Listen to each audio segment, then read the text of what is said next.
Hey, what's up everyone? It's me, Prince Caius here, and this is part 3 of what if Deku had the super serum from Captain America. Part 3. And I hope you enjoy this one. So, 3, 2, 1, and intro!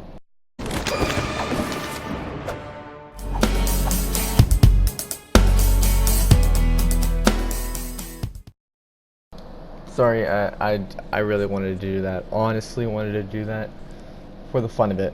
But a few days go by before Deku left. Before Deku actually left his house, Deku's dad gave him a shield. Yeah, a shield and his suit. Then Deku went to Momo's house to go get her, but she wasn't there. Deku then starts to get worried, but goes to UA.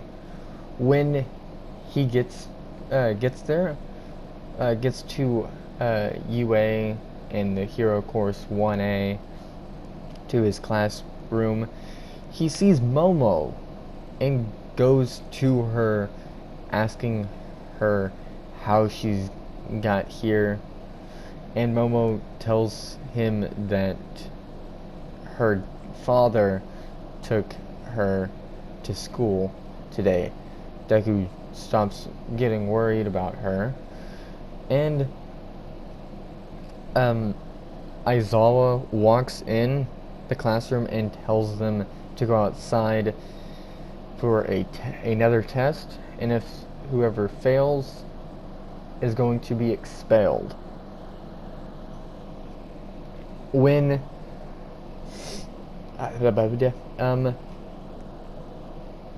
everyone was outside, Aizawa told them that, yeah, they already said that. Deku got second place in the race, third in the ball throw, and second in the fourth in the ball throw, and second in all of the other ones, including the race. Time for the battle test arc. Deku and Uraraka versus Bakugo and Ida. Deku ran inside with Uraraka. Deku ran past every turn until he found Bakugo.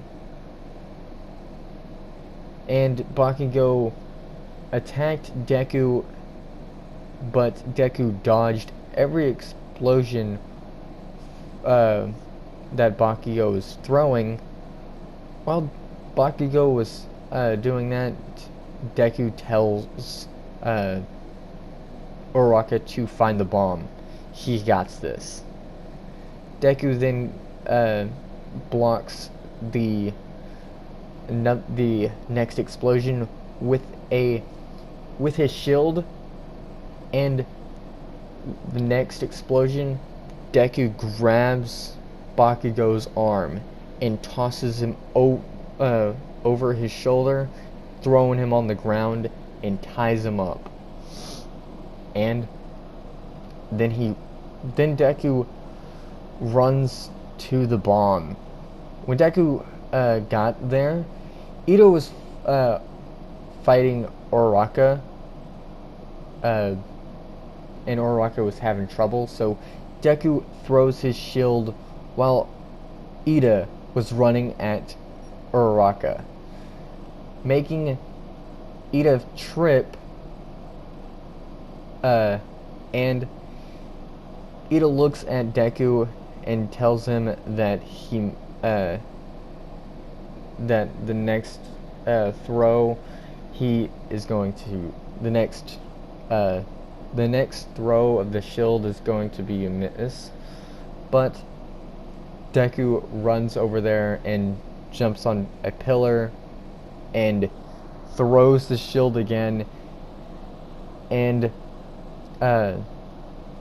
trips Ida again, and you know, Deku's a little bit cocky, honestly, with that power without being quirkless. All of a sudden, Deku punches Ida and captures Ida as well. Uraraka already grabbed the bomb. I'm just wanting it. I just want Deku to fight Ida, but they did one. Deku and Momo went on another date, and then Deku walked her home. When Deku got home, his home, Inko told him that his dad is dead. Deku asked how, and Inko said one of the people that work with him, one of his co-workers, shot him and then killed himself after saying something. Deku starts to tear up and runs out of the house and runs to his dad's workplace. While tears are flowing through past his face, he finds the workplace. When he got there, he went to his dad's boss and asked what happened.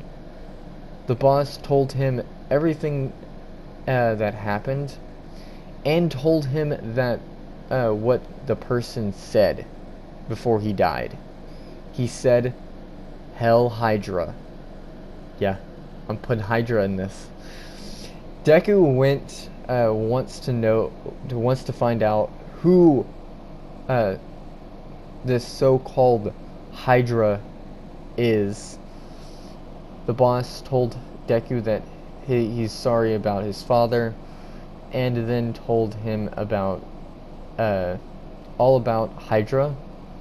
Deku wanted to take down Hydra as soon as possible before another person is killed. Deku went home and started to find where Hydra is with the info that the boss gave him. Deku found them, he thinks, in a few days. Deku went back to UA. Time for the USJ arc. Everything happens the same until Deku teleports to the water. Oh yeah, I forgot to tell you guys. Mineta is actually expelled in this what if. So that's why I'm not putting him in this one. So Sue saves Deku, and Deku tells Sue how they can beat every villain in the water. Sue threw Deku in the air. After that, Sue jumps up and gets on Deku's back, and then grabs him again and throws him another time. Deku landed in the water, but was very close to the shore. Sue landed in the water, and then she swam as fast as she could to get out of the water. When she jumped out, Deku threw a tiny ball inside of the water. And by the way, this is one of the this is a creation that his father gave him for his suit. It has pouches for his suit that has, just in emergencies, just in case. So he throws this ball inside the water, and all of a sudden, all the villains in the water gets electrocuted. They don't die, but they pass out. All of a sudden, Tomura almost grabs Sue, but Deku hit him away from Sue, and then the Nomu looks at Deku and starts to throw punches, but Deku uses his shield to block all of the attacks that the Nomu is dealing. The Nomu is doing no damage to the shield, by the way. Deku starts to fight back. Deku does some damage, but not a lot. All of a sudden, All Might arrives and sees Deku fighting this huge thing. He doesn't know it's Nomu right now. Remember, Deku is not doing a lot of damage, but he is doing damage and not even taking any damage. Like, Deku's not taking no damage, but he's dealing damage. All Might runs down there to save Deku and to fight the Nomu. Deku starts to fight Deku starts to fight Tomura. And when the Nomu gets beaten, all the villains start to teleport away. And Tomura looks at Deku and says, "Hell Hydra." Deku now knows who this person is. When Deku goes home, he tries to find out who Tomura is and who might be the boss of Hydra, but can only find who Tomura is and a mystery man that saved Tomura from his childhood. So what I have done, this is actually the end of this what if, but this is what I have done. The people that are from the League of Villains are Hydra, okay? But if you know who Hydra is, then you'll probably know the main villain is going to be All For One. So All For One is going to be Hydra, you know, Red Skull, basically. But he's not going to have a red skull, though. But I hope you enjoyed this one, and like, comment, and subscribe, and hope you all enjoyed. And 3, 2, 1, outro.